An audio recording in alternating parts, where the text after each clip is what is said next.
Ricky Starks, he is set to take on the real world champion in CM Punk. Why does he want this title if it's not the real one? We'll talk about it in just a second. Stay tuned. This is WrstlXtra.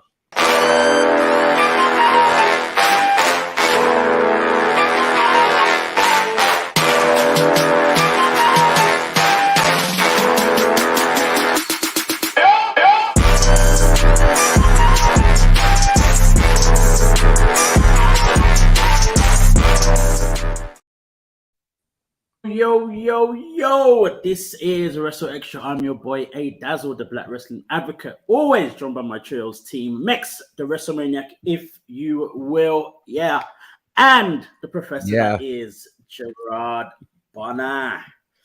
Guys, it is time for Ricky Starks to win. Okay, probably not. A real world champion. We're still waiting, but Ricky Starks is challenging CM Punk, who finally revealed what was in the bag. It wasn't a snake. It was the AEW Championship, the real AEW Championship that he was never beaten for, even though he was officially stripped of it. But he was never beaten for, but is still claiming to be the real world champion. I'm confused already, but Ricky Starks isn't confused as to what his plans are and his intentions are to challenge CM Punk for his championship, because obviously he's already beaten him, not once, but twice, on record, twice. Once in singles. The second time he defeated Darby Allin, but obviously in the tag team match against CM Punk. So now Tony Khan's been watching the show again, and for Mex and Gerard made a very good point when they said Ricky Starks should challenge CM Punk for his championship.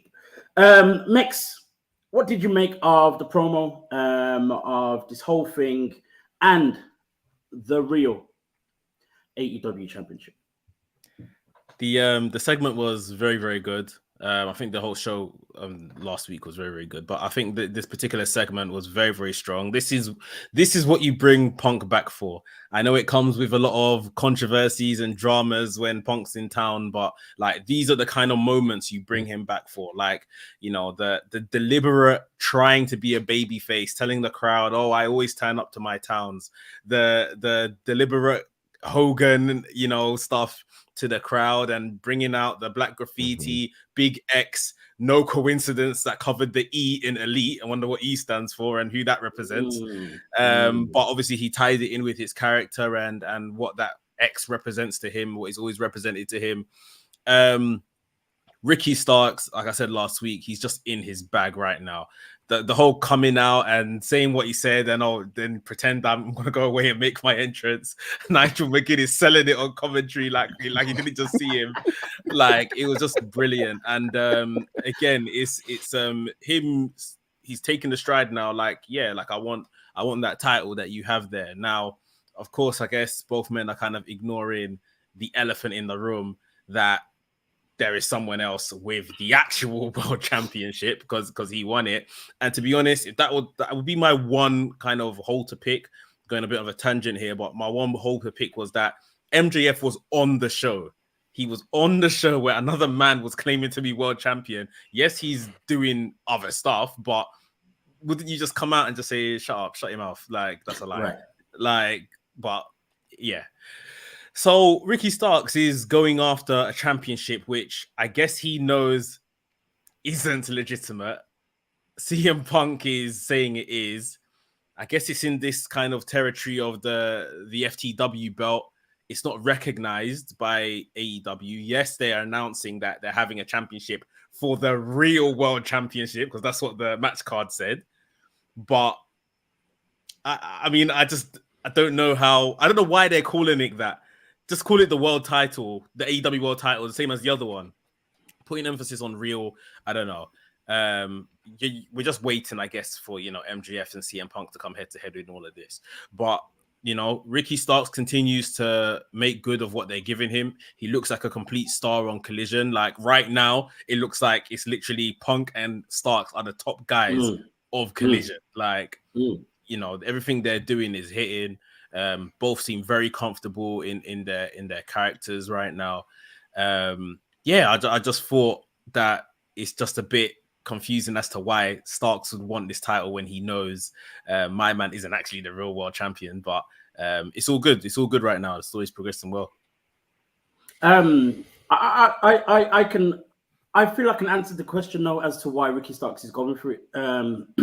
It's more so to humiliate Punk more than anything else. He's already beaten him. And there's something about it that obviously further humiliates Punk if he does beat him for this real world championship.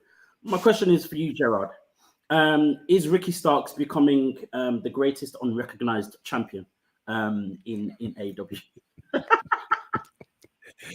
I almost wish we could have a split screen to flash back to this time last week when I told the whole world that it's time for Ricky Starks to hold a title that actually means something. You know, he's been parading around the FTW championship. Then he was parading around the Owen Hart title. And so this week he didn't bring that out. Now he's going to compete for the real AEW World Championship.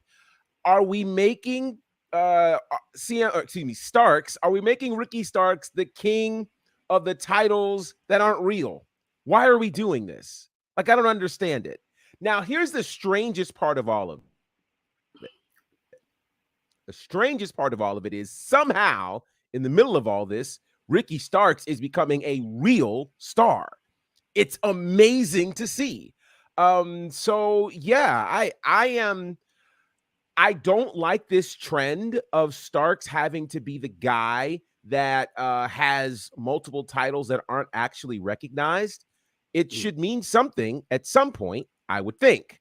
So it's wild. But again, Ricky Starks is becoming a star, and I guess if that's the point of all of it, then mission accomplished. Maybe.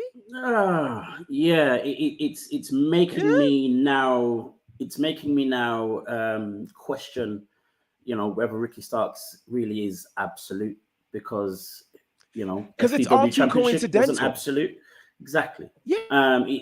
You know, the Hart Foundation, not absolute. This AEW championship that he might win, not absolute. You know, I just don't get it. The other thing that I kind of don't really understand, one of you two may be able to help me with the whole understanding of this one, is what's the big thing, as big as he is of a legend, what is the big thing of Ricky Steamboat being the special guest referee? Ricky Steamboat had previous with CM Punk in Ring of Honor. When CM Punk was world champion, he played like a bit of a role in Summer of Punk over there. So I don't know. We'll see what his involvement is within this next, I guess, the match that's coming up. We got Ches Nasty in the chat. He says that Steamboat is gonna help Starks win the title, which will kind of be screwing Punk, seeing as Punk is the one that's trusting him, I guess, to come in as special guest referee. But yeah, we'll see how it goes. It's been made out, and obviously it was said on commentary as well when it was announced that Steamboat will be the special guest referee, that he is like, you know, the most straight person in wrestling. So it kind of almost tells you that something's gonna go wrong, or he's gonna do something that's a little bit away from his character, or not part of his character. I'm not sure where this goes. I'll say he may do like Ricky might try to cheat to win, and Ricky Steamboat doesn't see it and starts to count or whatever the case is, and Punk might flip on him, and that is again like another tool to kind of enhance this heel turn he's currently having, because Steamboat's a darling of the industry. Like, you can't beat up Steamboat, sort of thing. So they might be using him for a number of reasons. Fair enough. If Ricky Starks wins, and we kind of, I think Gerard mentioned this last week as well. If Ricky Starks wins, then what happens moving forward? Do we get an eventual Ricky Starks MJF? Is it going to be a thing like that? How is this one going to play out, Gerard? Well, I mean, that seems to make the most sense. Now that we know that MJF is not going to be a tag team champion, I don't know where him and Adam Cole end up going since, I mean, are they going to challenge for the titles again? Granted, they are wildly entertaining, but if they're not battling for the tag titles, what are they doing? So I think perhaps we get a refocus on the world title for MJF. I do think at some point the light bulb has to go off for MJF to go, hey, wait, there's another guy calling himself a world champion, and I've got the real belt. What's up with that? Right? Ooh wee. What's up with that? SNL reference. You guys may or may not get that. But the real question here is, will MJF wake up? Because there has to be a title unification. Unless, because Punk said one thing that made me go, oh, maybe this is where they're going. Punk said Collision deserves its own world champion. So if this is their way of creating a world title for Collision, find a bit more of a creative name than the real world championship. So if that ends up being the case and we have two world champions and never the two shall meet, then maybe we can acknowledge Ricky Starks as the real world champion and let that be that.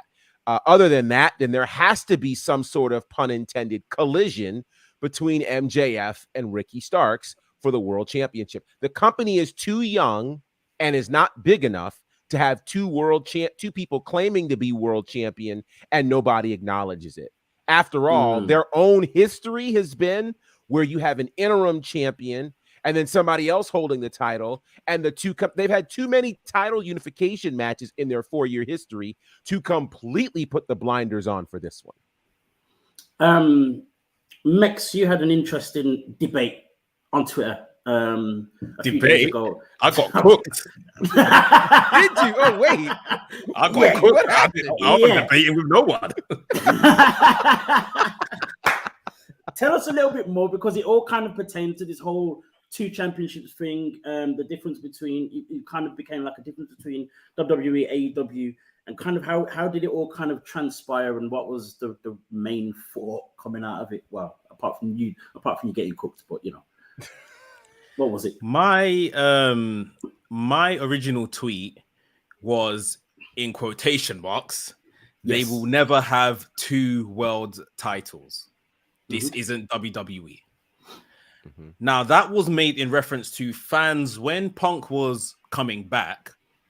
People were like saying, oh, I hope he doesn't come back with the world championship. Then we have a unification match, or I hope he doesn't come back with a world championship. And it's almost like the situation in WWE when he left and came back, and then, you know, him and John Cena, whatever the case is. This isn't WWE. They won't do that. That's what fans were saying. So this was me poking fun at fans saying that, you know, you said that you hope this doesn't happen. Look where we are right now. You see what I mean? Right. The incredibly smart people on Twitter that think they know all came to me and were assaulting me, insulting me, being very abusive to me, saying, oh, he's not the real champion. There's only one champion. He's just holding us a belt. I mean, I said there was 2 world titles on AEW. I never said there was 2 champions. But go on with your bad self. Enjoy those 140 characters, you know. Let the world know that, you know, I'm the idiot here. But yes, they grilled me for thinking that. I said, guys, I watched this show. Like, I know who the world champion is, and I know Punk, you know, what they're trying to do and what they're trying to motivate, and how this is helping to motivate him turning heel. I'm referencing the fact that there's 2 world titles on the show, as in belts. If there's anything you wanted me to do better, my tweet should have said 2 belts. And maybe that was clear. But, you know, the IWC love to they love to just kind of jump on people's back and all of that kind of stuff. And I made reference to what you always say, Adrian, in terms of, you know, some of these things that happen, you guys make it seem like it's WWE's issue. These are just wrestling issues. They will happen no matter the promotion. But you know, AEW can do no wrong, and you can't insult AEW on the timeline. So I guess I learned the hard way, guys. Let's not insult the secondary promotion. You know.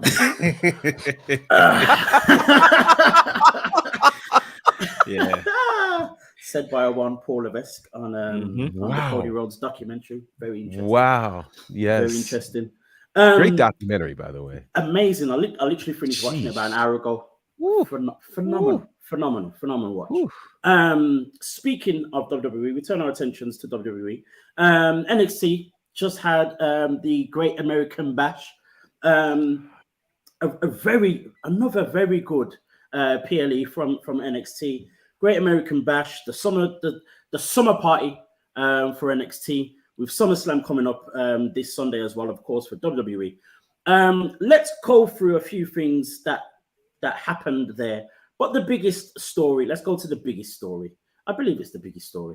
A one Olympic champion, an Olympic gold medalist by the name of Gable Steveson, made his long-awaited in-ring debut at NXT. He faced Baron Corbin. Baron Corbin, of course, being the guy who retired Kurt Angle, the only other Olympic gold medalist to be signed by WWE. Of course, one of the greatest that ever do it, a Hall of Famer, multiple-time champion in WWE, in Impact and other places. Gerard, what did you make of the debut of Gable Steveson? Well, let's start by this. Nice gowns. So we'll see. Y'all will get that. These are some great American references. I apologize here. Let me start by saying this. I absolutely loved Baron Corbin's entrance. Baron Corbin has been really kind of trying to figure out, who am I? What am I doing? And so new music, very clear entrance. Hey, he's coming in. And the immediate thought I had was, if you're coming in as the real you, you're throwing all these other things away. Surely your debut match can't be to lose to a guy who's never wrestled before. Right. Then in comes Gable Steveson. And my initial impression was, I enjoyed the post-match scrap far more than I did the match. The post-match scrap, it was like, oh, okay, this is kind of cool.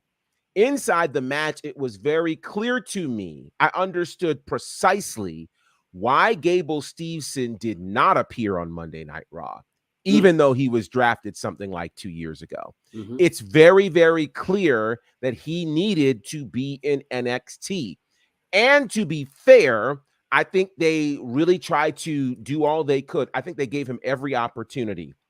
They hyped him well. They brought him in well. They even gave him a chance to kind of make his decision, all those kinds of things. I think we just have to acknowledge he did not deliver. He did not deliver. And I wonder if WWE, after watching this and after watching that Austin crowd absolutely turn on him, think about it. When the crowd is cheering Baron Corbin in 2023, that says a whole lot. I really feel like they may be kind of backtracking on, oh my God, did we overhype this guy? Because he did not deliver. Let's call a spade a spade. Logan Paul had a better in-ring debut than Gable Steveson. Bad Bunny had a better in-ring debut than Gable Steveson. Now is where I think the WWE has to start looking at their NIL program. They have to start looking at these amateurs that they're bringing in and be able to acknowledge, okay, Olympic hype aside, can this person fit in these spaces? That's the real question. And I'm not fully sold. I think Gable needs a lot more time to cook in the Performance Center. Obviously, he's coming off the back of being an Olympic champion. Again, I mentioned Kurt Angle already. Do you feel as though the WWE NXT are kind of riding the coattails of a one Kurt Angle a little bit too much, in then, you know, trying to find ways in how to push Gable Steveson, how to promote him, how to big him up, all the rest of it? Are they hoping for that too much with what happened with Kurt Angle? when it comes to Gable Steveson? It seems so, and it's difficult not to go by a tried and tested formula. Like Kurt Angle, the minute he got it right, he was off to the races. Like probably one of the best debut years in wrestling ever. But not everyone, it's not a formula, you see what I mean? And I think this shows the difference between, you know, what he does as amateur wrestling and professional wrestling.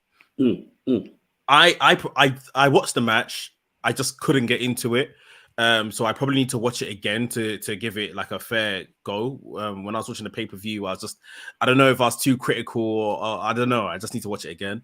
I think with the Kurt Angle thing as well, with the boos, and I put out a video yesterday or so. The boos are probably mixed with obviously somewhat a checkered past of Gable Steveson, which people are voicing their opinions, and I get, but sometimes it's a shame that it's like, hopefully he can shake that and actually get a chance with the crowd. Some people have said to me in reply to that, oh, that's a good thing. They can turn him heel, blah, blah, blah. Okay, great. Like they can turn him heel, but he still then has to connect as a heel. It has to be, you know, oh, I hate this Dominic Mysterio heat sort of thing, rather than get off my screen. I don't want to see you. I'm going to turn off this whole show. Right.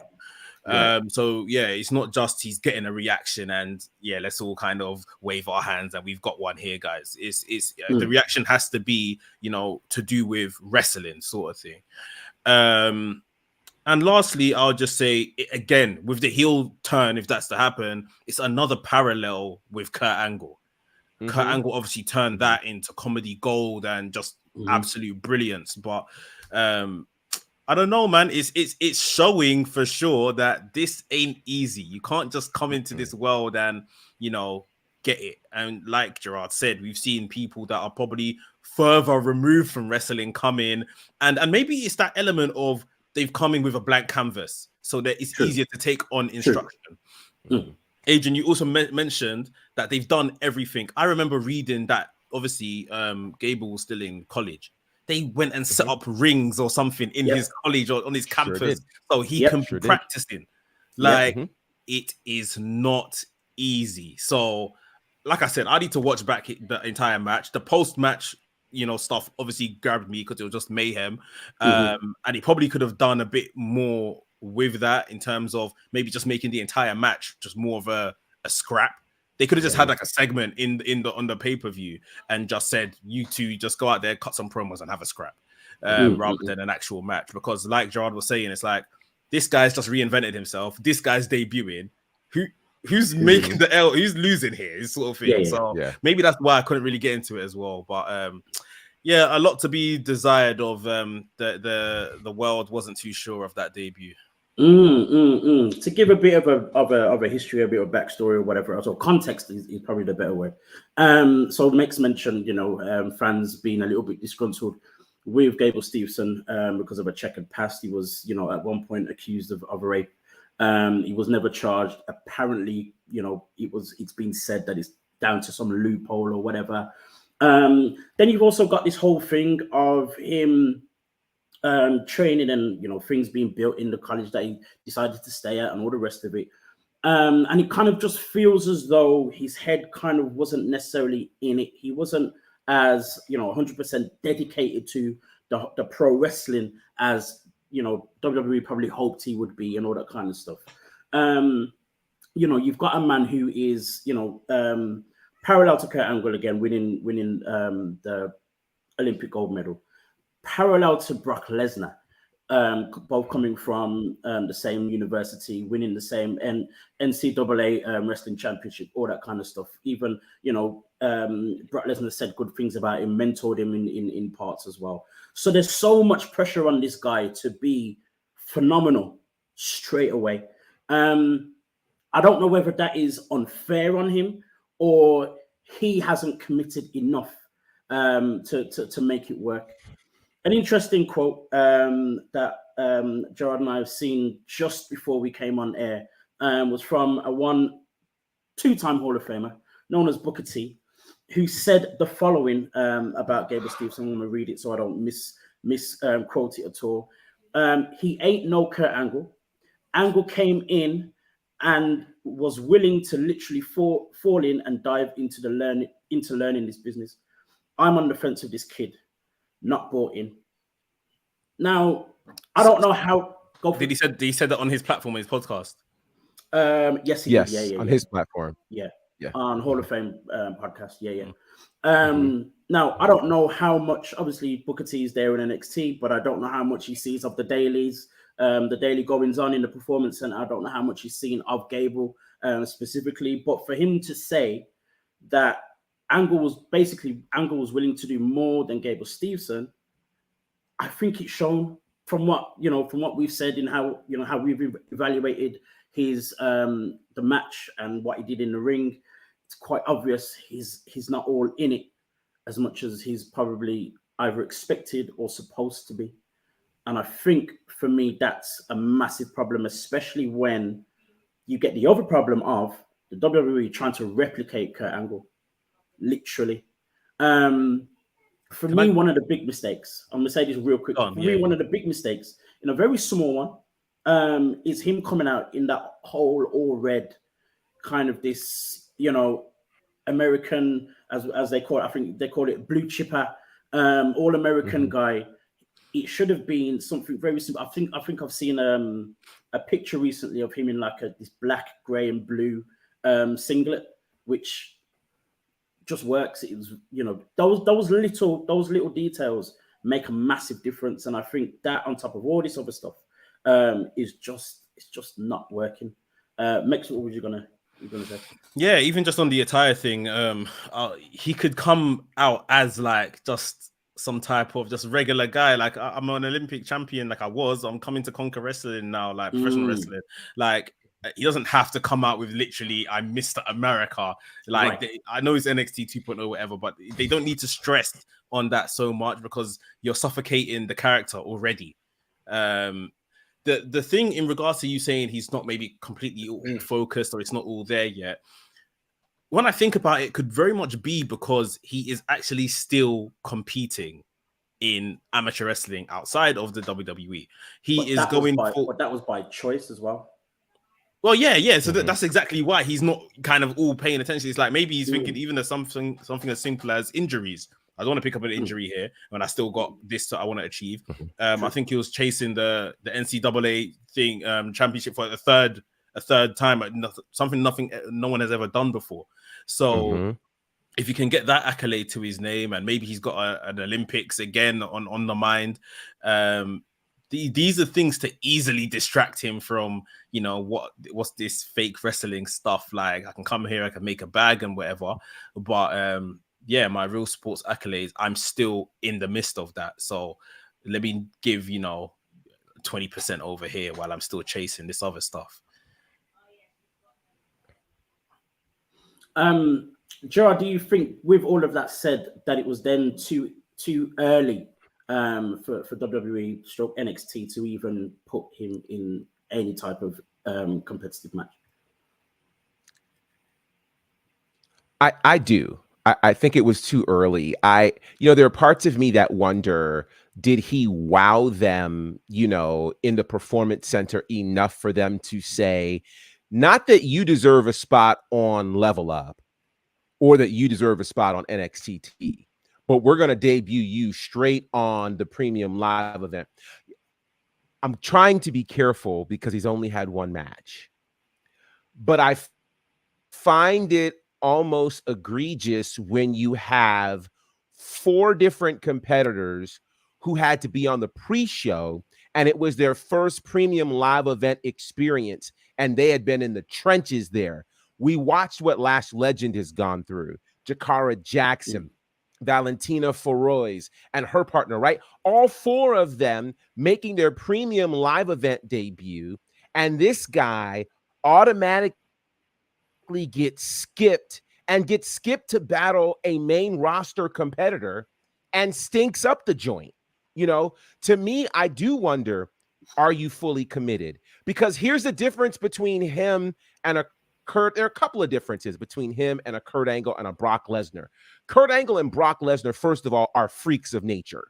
They are incredible athletes, period. Mhm. You know, I Mhm. mean, you look at Angle, you could have put him anywhere. You look at Brock, here's a guy who played pro football, conquered the UFC and the WWE. You're just not going to find those kinds of athletes anywhere. You're just not. And so I think the problem, if Gable Steveson has walked in here thinking, oh, this WWE bag is just a bag to me, it's not something that I'm serious or committed to, he actually puts himself in greater danger of getting injured. And he puts himself in great danger of injuring somebody else. I would rather him go finish out your collegiate career, pursue all of your Olympic dreams, and then come back, because that's one thing that Angle nor Lesnar had to deal with. They had put the bow on their college career, any Olympic accolades they had finished. Now they could fully devote to this career.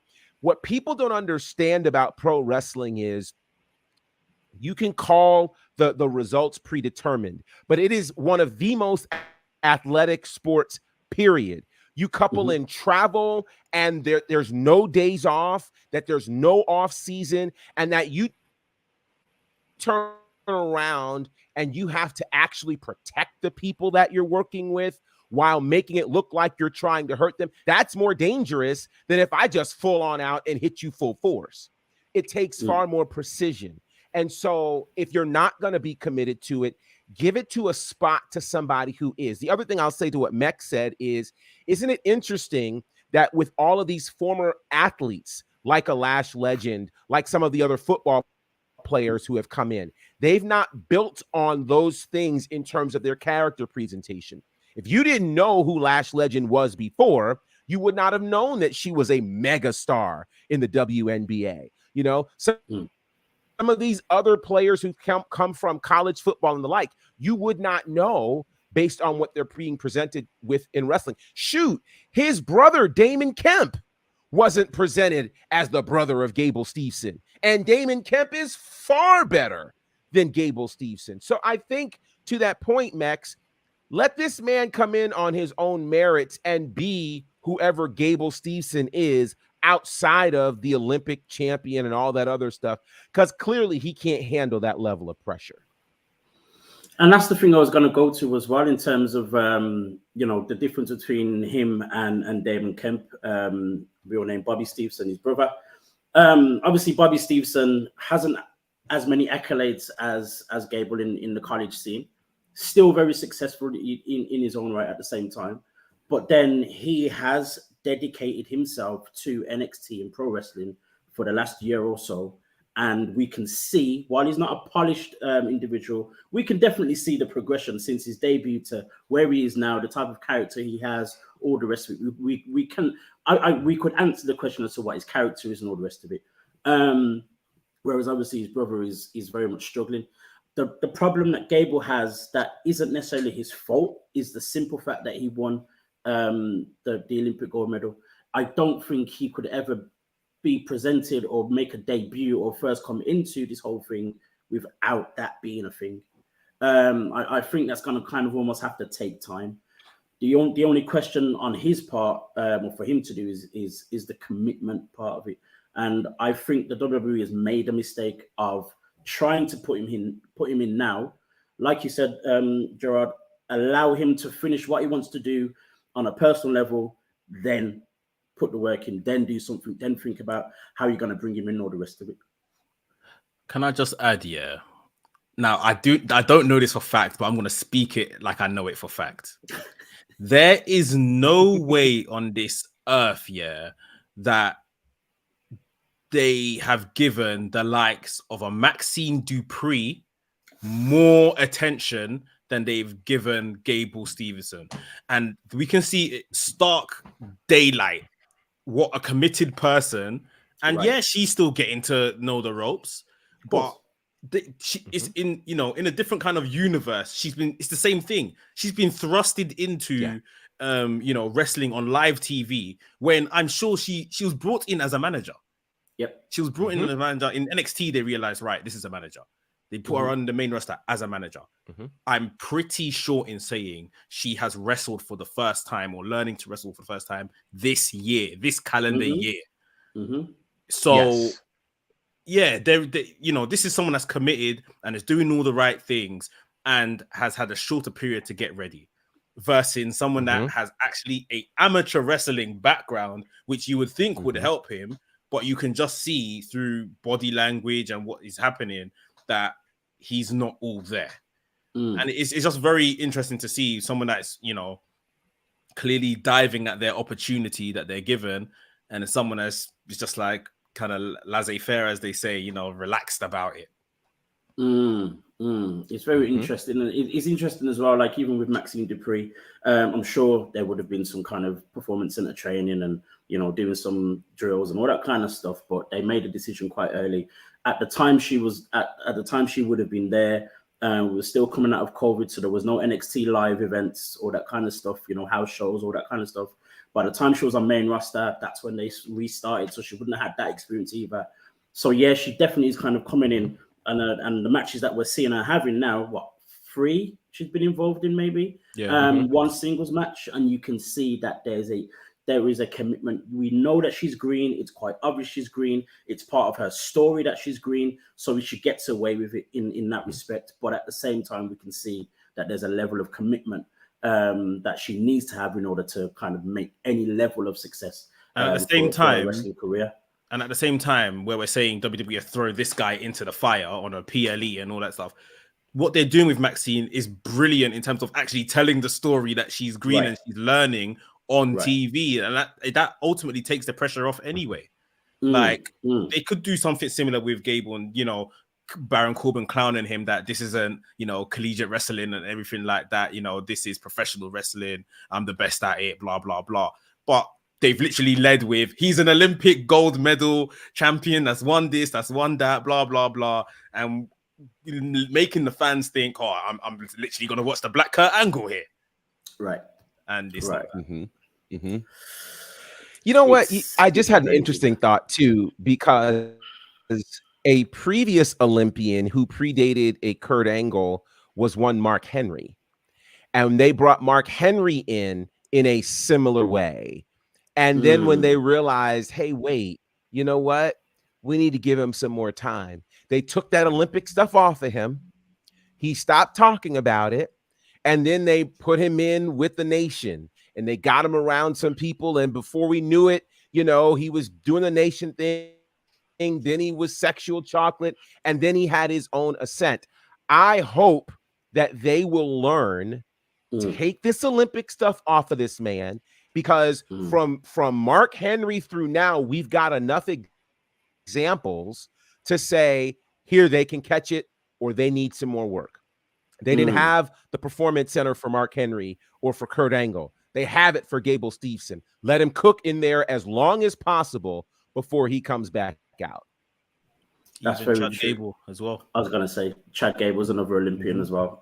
Yes. It's only recently you started hearing that again about him being an Olympian. And that's because of, you know, how phenomenal he's been this year. He's just been amazing. And again, we saw it again against Gunther yesterday.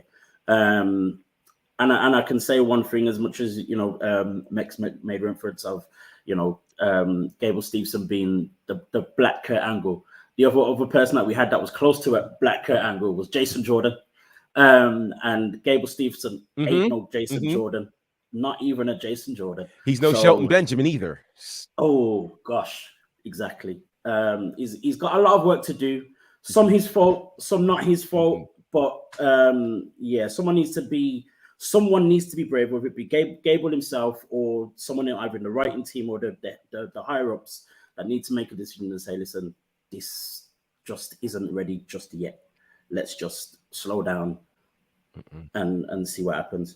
Keeping our attentions with obviously the Great American Bash, we saw Wesley try to regain his NXT North American Championship against Mustafa Ali, and of course the champion that is Dirty Dom Mysterio.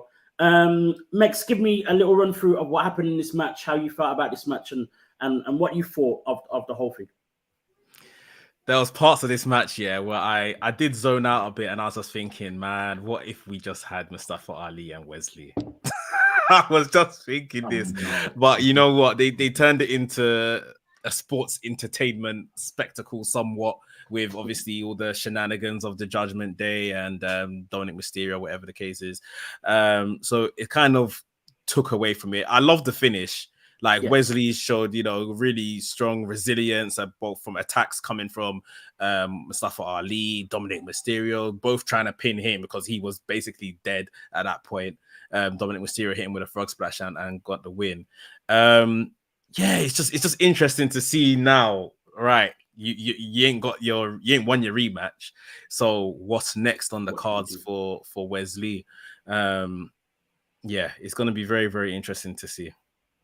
One of the best moments, there was a few good moments in that match. One of the best moments was Rhea Ripley putting Wesley through a table. Wow. That got a massive reaction. And like I said, the finish was, I think the finish was brilliant. The finish was as good as it probably could have possibly been, to be fair. The other match that was absolutely phenomenal. Gerard, I'm gonna let you talk about this one. Was the main event between Ilya Dragunov and, of course, the NXT champion that is Carmelo Hayes. Carmelo Hayes defending against Dragunov, the crazy, deranged, pain-seeking Ilya Dragunov. Gerard, what did you make of this one? Absolutely incredible.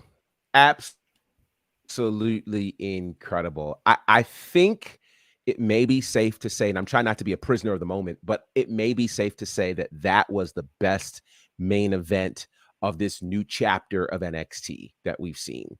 Not looking at takeovers, so past Black and Gold, from 2.0 through now, I think it's the best main event we've seen on a PLE for them, because it forced Carmelo Hayes to go into a different part of his wheelhouse. He couldn't solely rely on his high-flying antics. He had to show how tough he was. And we got to see, what a match. And I actually thought at some points that he might lose the title.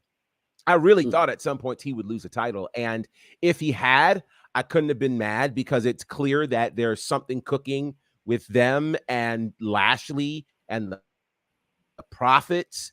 So I was okay with that.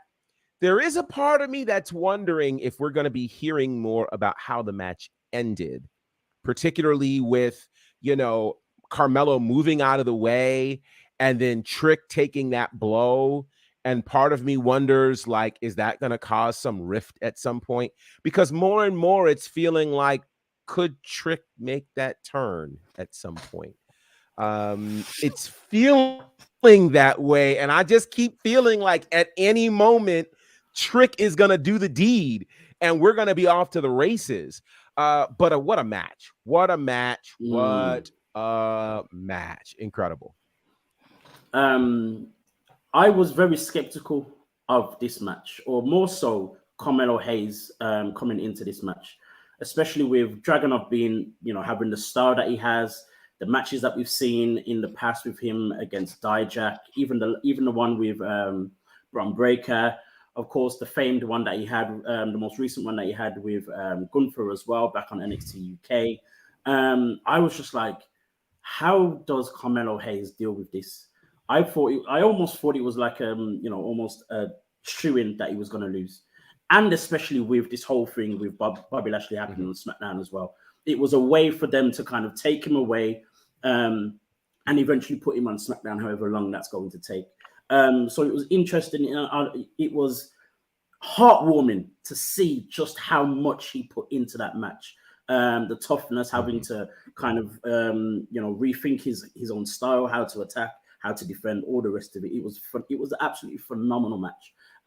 Some of the spots, some of the selling, the ending, everything was just phenomenal. Going to this whole thing with Trick, they've given us a few little nuggets over the last maybe 2 or 3 weeks of there being some kind of a rift, some kind of disagreement, some kind of fluctuation in this friendship of this best friends friendship. I'm not completely sold that we're going to see a rift, and that's more so now because of this whole thing with Lashley. Because do they break them up on NXT or have some kind of, friction on NXT that's obvious, and then they're in a stable together? Or do they break them up and only one of them ends up in the stable? And then which one? Mex, I can see your head going. Go for it. I don't know how they're gonna work this out with the stable. I mean, this just could be something they're putting there for the sake of putting there and just make us start thinking about it. As Gerard said, Black Rabbit, just to divert our attention. The Black Rabbit, right. With the match, at the point where Trick picked up the title to he was using it to motivate him, show him that my head was in my hands. I said, Trick, no, you can't. Obviously, they've been, Trick's been warring Dragunov, and rather than taking Trick's back, our face championing Carmelo Hayes has been taking the moral ground. You guys stop fighting, blah, blah, blah. Trick, calm down. So I've just been thinking, man, even coming into the match on the PLE, there was like a backstage interview that I think Mackenzie done with Trick, and he's fired up and everything. I'm just thinking, why have they given him this spot? And when I saw that in the match with him holding the title, I thought it was a typical that he's gonna motivate him. When Carmelo turns around, he's gonna kill him with that title. He didn't. He was obviously played into the finish, like we're saying with the finish, and maybe them using that as a motivator going forward. If Carmelo, watches back the footage, he might ask Trick, why did you hit him with the title? I wanted a fair win, or whatever the case is. And Trick can plead his innocence, like, I was just holding it. He missed you and ran into me, sort of thing. Right. There's a number of ways they can go from here. Leaving one of them down in NXT, if you like, while the other comes up to the main, it could be used as either Trick as the heater for whatever this group could be, and leave Carmelo to still run the roost down in NXT, or you bring up Carmelo as the singles guy within this faction, and leave Trick to cook some more in NXT, or like I said, it just could be a complete red herring. But yeah, it was my head was in my hands watching that match with the last few bits with Trick holding that world title, man, that NXT title. My heart was in my hands, just as that belt was in Trick's hands, because I was just like, what is going to happen? And I actually thought it's going to be something similar to what you said, to where, Dragunov takes the belt itself and hits Carmelo with it or something like that. And it wasn't necessarily Trick betraying Carmelo, but it could be turned that way and seen that way, or it's his fault in some kind of way. But thankfully that never happened. But there was still more than enough to kind of still work with in terms of any kind of friction and story kind of going forward. We're talking about this whole thing with Bobby Lashley, the Profits, and Carmelo Hayes and Trick. What's interesting, again, somebody's watching our show, because just 2 weeks ago, we first talked about this when we first saw Bobby invite the Profits into his limo, to have a meeting with them. And one of the things that Mex said when we were talking about this was, and I didn't even think anything of it. I didn't think they would actually look at this as a detail or anything like that. One of the things that Mex said was, surely they have to speak to Angelo Dawkins about how he's dressed. In the most recent interaction that we saw on SmackDown on Friday, it was literally Bobby Lashley said, we have to dress like stars, and then both Montez and Lashley just stared at Dawkins for about what felt like 5 minutes before he even realized what was going on. Mick, just talk to me a little bit more about this little interaction, and how it made you feel when you realized you were right. I mean, at the time, like I said, I just felt it was obvious. Like, they rolled up waiting for this limo, and this guy's dressed to the nines. Montez Ford's dressed brilliantly, and this guy's wearing a tracksuit. And like I said, I own the tracksuit, so I know what it means to wear that tracksuit. Like, it's just an everyday thing, isn't it? Like, but you're not going to do everyday stuff right now. You're meeting Bobby Lashley. Like, this isn't the time for you to be wearing tracksuit. And then you're in his little layer in his office, obviously on this week on SmackDown, and you're here sitting in tracksuit again. my brother, don't you know how to dress for the occasion? Like, what is this? Yes.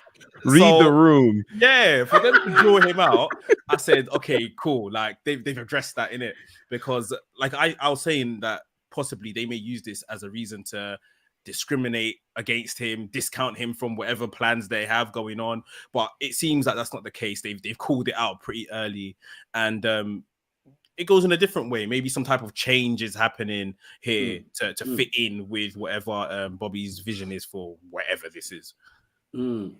It's very, very interesting indeed. It is SummerSlam week, of course. It is SummerSlam week. We have a couple, literally, of matches that we could talk about on this show. So we know that Ricochet will face Logan Paul in a match, and we also know Bianca Belair will be in a triple threat match against Charlotte Flair and Asuka. Let's talk about Bianca first of all. Gerard, what is the current status, or what's the last interaction that we saw when it comes to this whole triple threat thing with Bianca, Charlotte, and Asuka? Well, I believe Bianca, was just trying to feel her way in the fact that, yeah, this is her deal. And what I think is cool is that it has been named as one of the main events of SummerSlam, which is pretty awesome. I feel like there are 3 main events, and literally it's felt like there have been multiple main events for these PLEs ever since Backlash, and I'm not sure what the strategy behind that is. With that said, I like that this is a main event. That says that there's a lot of emphasis on this match. I'm not sure if Bianca's coming out of this as women's champion. I don't feel what I have felt before relative to Bianca going into these matches. In fact, I do think this match might be used to further perhaps some changes for Bianca, which I think at the end of the day will probably be far more useful. Through all of this, kind of the buried headline is Asuka as the women's champion. That's somehow again forgotten amongst the light of Bianca and Charlotte. So obviously we're pulling for Bianca around these parts. I am not going to be mad if Bianca ends up winning. I mean, she's certainly still doing the mainstream appearances, which I think is hilarious. I just watched her last night on The Weakest Link, and I'm like, okay, you're getting all the things, Charlotte, Asuka, nowhere to be found. Celebrity Family Feud, they're nowhere. So it's interesting. I don't know where we go with this. I'd like to see Bianca come out as women's champion here. I'm not sure how likely it's going to be, though. I think I feel the same way. Mex, there has been quite a lot of talk on Twitter and made of this whole thing of not so many women's matches being on the card and stuff like that. We know, obviously, we've got this triple threat match. We've also got Ronda Rousey versus Shayna Baszler. But people are making a bit of a thing with not having Trish Stratus versus Becky Lynch, and also Rhea Ripley not defending her championship as well on the show. What have you made of this whole discussion in terms of women kind of either missing out or not being used as much as they probably have been in the past in WWE? Something kind of seems to be different here. Yeah, I just think they've dropped the ball in some cases. Like the Ronda and Shayna stuff, I think it was okay until last night when they put together that excellent promo segment. And I just put out a video. I was just thinking, just pre-record everything Ronda has to do, and it's excellent. Like instead of putting her out in the live crowd, and it gives it a more real feel anyway because she's from the MMA background. But anyway, like now I'm invested to see that and whatever MMA rules matches. The SmackDown, not the WWE Women's Championship, like you mentioned, the triple threat is on the card. Rhea Ripley, I've been saying they've completely dropped the ball with Rhea Ripley. She's getting away with just being excellent within the Judgment Day. They knew they couldn't wheel out Natalya again. They've given us just 2-0 matches with Natalya for Rhea Ripley to be doing. Maybe Raquel Rodriguez is really injured. That's why they couldn't go forth with that match. But to have this new Women's World Championship not on one of your biggest shows of the year is a bit crazy to me. And then I think even more crazier is not having Becky Lynch on this card. apparently it's because they want the match that they're doing in 2 weeks. I think it's in Canada, and they'll probably do a main event, Trish in the main event, maybe her last match against Becky Lynch, which is understandable, but they could have even had a spot on SummerSlam to help push that and motivate that a bit more. So on the women's side, it's definitely a bit light. They definitely could have done better, especially with the two programs that we're saying on the card have been, well, not Rhea Ripley in terms of a program, but she's been pushed down our face a lot in terms of programming. And then, Becky and Trish have been doing this thing every week since how many, ages now, sort of thing. So definitely should have, it definitely should have been on the card. I can understand the frustration. However, on the other side of the coin, I love the fact that pay-per-views feel special in terms of if you're making the pay-per-view, it's because the match actually means something. And as opposed to, just giving us, cards that have 10, 12, 15 matches on it for whatever reason. The other argument is this whole men's Royal Rumble. But I believe for me, this might be the way they push LA Knight. Finally. So hopefully that is the case. If not, I would feel bad for some of the women who kind of missed out because of time and other reasons that WWE might use as to why they're not on the show. Speaking of women and opportunities, Gerard, I want you to take this here. We have learned that Trinity, the current Impact Knockouts champion, has a major opportunity. Talk to us about that and what that all is. Absolutely. So Trinity, it's so funny because a couple of weeks ago we were talking about the star power of Trinity, and here it is now. She's actually going to be a part of a brand new movie. The movie is called Queen of the Ring, and it is about the life of Mildred Burke, a major women's wrestling star. And in this role, Trinity's actually going to be playing a pretty historic star herself, Ethel Johnson, who was one of the first African-American women's wrestlers who was a part of kind of the whole wrestling movement that happened many, many years ago. So Trinity will be playing the role of Ethel Johnson. There's been some controversy because at some point, Charlotte Flair and Liv Morgan were signed on to be part of this movie. They are no longer. Instead, the role of June Byers will be played by Camille Brickhouse, who is the NWA Women's Champion. And then Mortensen, who is another one of the women's wrestlers, that'll be played by Toni Storm, who is the AEW Women's World Champion. So, yeah, but Trinity being in this is a pretty big deal because obviously the nature of this movie being about a wrestling legend, a women's wrestling legend, it is an independent film from what I understand. I hear the budget's about $5 million for it. So I don't know where it will ultimately be released. I've heard that Jim Ross has had some assistance involved in this as well. But certainly a big, big deal, this movie about Mildred Burke. And again, Trinity playing a role. And I like the fact that they're actually including an African-American women's wrestler in this movie, given the time frame and all that was happening then. And that Trinity gets to play this role, I think is a huge, huge deal. It's interesting. I did see a little bit of news on it as well, saying that it's already kind of in pre-production. So some things have kind of started. So it feels as though these changes are kind of like not necessarily last minute, but changes that they probably weren't expecting to having to make. So our involvement is it's still a great thing, of course.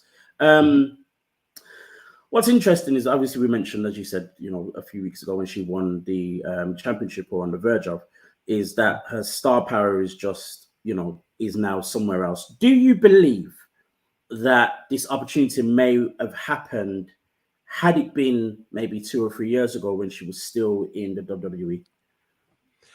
It's interesting. I don't think it would have happened. And part of the reason is I think that WWE pulled Charlotte and Liv out because the opportunity wasn't big enough. And it wasn't a WWE Films kind of thing. So I think she might have been kept out merely because of her WWE affiliation. So her now being away from WWE affords her that opportunity. Because think about it. If this production couldn't keep Liv or couldn't keep Charlotte, then they definitely weren't going to get Bianca. So Right. Trinity Right. would be certainly one of the most recognizable figures to be able to be in this particular role, to play, again, such a historic wrestler as Ethel Johnson. Like, this is really, really big. But to your point, 2-3 years ago, her locked in WWE, this opportunity doesn't come her way. So I think it's another benefit of her being away from WWE. Now she can be available for these kinds of roles. Mex, we talked about Trinity's star power now being in Impact Wrestling. Do you still feel as though, even though it's we're about 2 weeks removed now from her becoming the Impact Knockouts champion, do you feel that are we still riding the wave of Trinity on Impact? Are Impact feeling the privileges of Trinity being a part of their company? I might be the wrong person to ask because I don't watch Impact week to week. I tend to just tune in for the pay-per-views, but they made her a champion for a reason.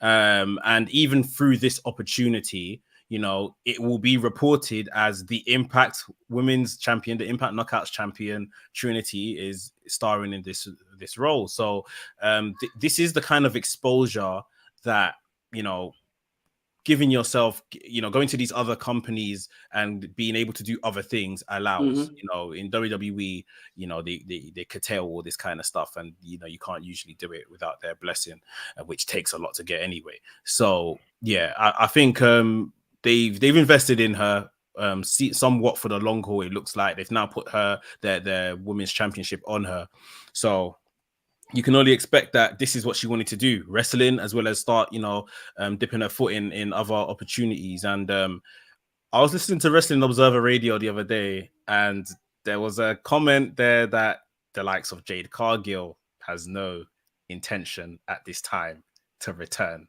to AEW. And like we were saying a couple of weeks back now, she may be looking elsewhere and just seeing what the landscape is looking like, what opportunities are out there. And it's like, why do I need to go back? So Let me piggyback on that real quick. In terms of, do we actually have some tangible metrics that can speak to the power of Trinity? So the word is out about the buy rate from Impact Slammiversary. Slammiversary in 2022 did 1,300 TV buys, which is not a lot, but Impact is Impact. This year they did 4,400. It's literally almost a 250% increase year over year for the buy rate of Slammiversary, one of their biggest events. And what was the first match announced for Slammiversary? Trinity versus Deonna Purrazzo. So I think that alone speaks to whether or not she's still a buy for Impact. She totally is. And now that she's the champion, we get to see more of that. That they said that's the best buy rate they had for Slammiversary since Kenny Omega was the Impact World Champion. So if we're putting Trinity in a conversation with Kenny Omega, say no more, right? So Trinity, she's on something special. And this movie, I think, will only add to that cachet because, again, who from Impact is doing a movie on someone as legendary as Mildred Burke? So, yeah, I think Impact's all in on Trinity, and they are seeing the results, for quite some time so far. So, yeah, shout out to Trinity. Amazing. It's amazing we can finish on such a high note. Guys, this has been WrstlXtra. You are watching on the WrestleManiac UK YouTube channel. Don't forget to follow and click the notification button for every time that we are on the show live on a Tuesday. And also when this guy Mex puts up all his reactions and stuff from WWE, AEW, and anything else in between he decides to put out there. Also follow Mex on the Wrestlings channel as well with the rest of the guys from the Wrestlings. And also follow Mex on WrestleManiac.uk on Instagram, WrestleManiac UK on Twitter. Is it Twitter or is it X now? Is it X? What is it? Elon Musk's platform, whatever you want to call it. You know what? I didn't realize maybe Elon Musk has the AEW World Championship.